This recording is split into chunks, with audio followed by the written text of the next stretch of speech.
I told him last night, actually, in the hotel that, we're going to be our worst own enemy all season long. And what I meant by that is if we just don't beat ourselves, but we gives ourselves a chance. And you look at this game today, and we beat ourselves, just some costly mistakes at the wrong time. And games come down to 3 to 5 plays every week. And, we've got to finish better, and we've just got to take care of those little things.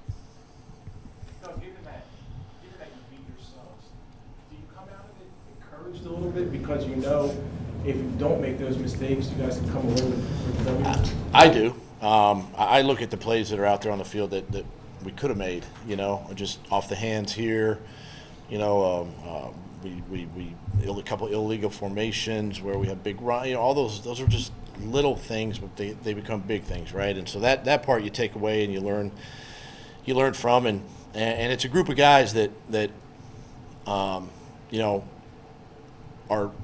young a little bit and still understanding, some of these situations and not making these critical errors in these times, and but there is a lot of positive and things that we can take away and learn from. Doug, could you just talk a little bit about the fact that you guys gave up 2 long touchdown passes, after you had seized the momentum of the game? It just comes down to bothersome as yeah. I anything mean, else? that's just what we're talking about. It's finish. It's just the finish of the game, finish a play, finish a series, finish a drive, and they're all teachable moments, and that's what we're going to do as a staff, and we're going to teach these guys, and we're going to show them exactly how to do that, and this group's going to be better because of it.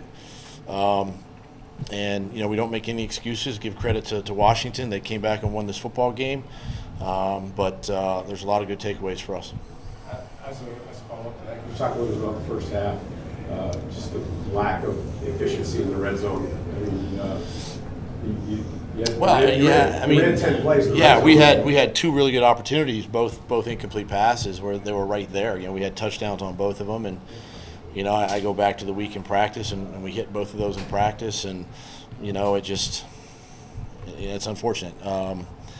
I know with our group though that they're gonna make those corrections, and we're gonna hit those next time, and we're gonna learn how to finish games like this.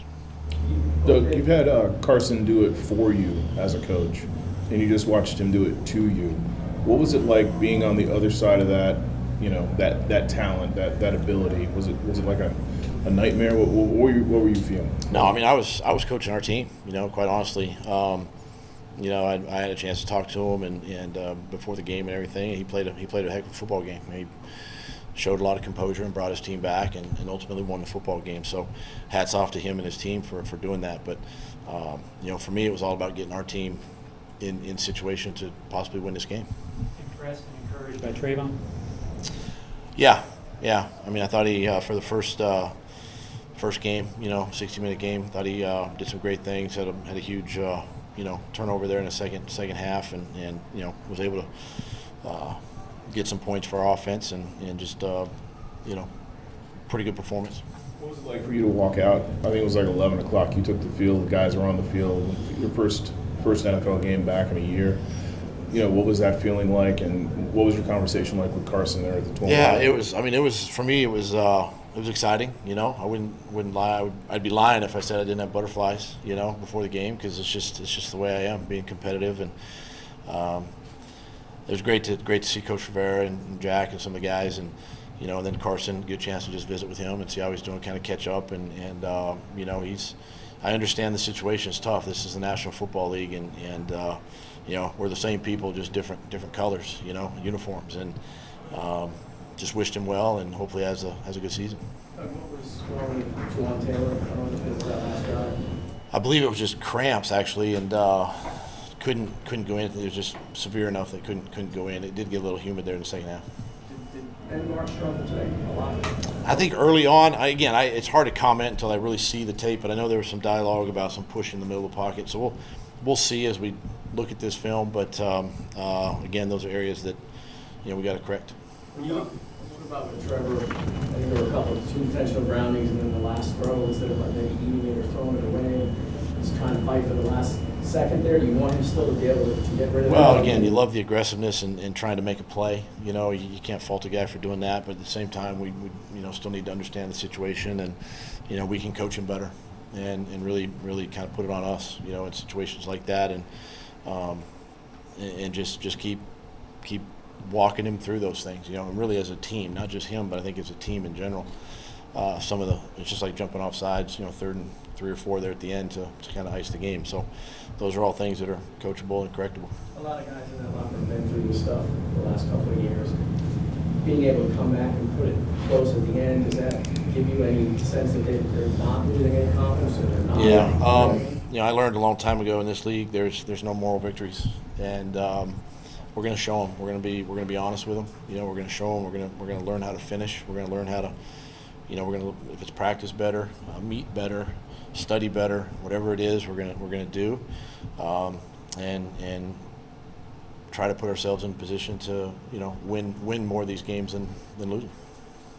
On the 3rd and 11th play on the interception, I mean, obviously Trevor saw a receiver maybe open very briefly downfield.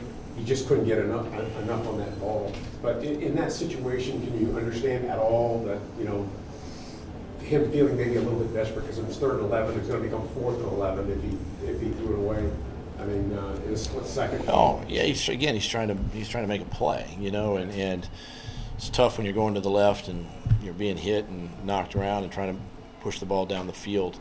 Something there he definitely saw early before he could get it out, but and again, you're not going to fault the aggressiveness. We just need to, as a staff and as coaches, we need to just coach that situation a little better.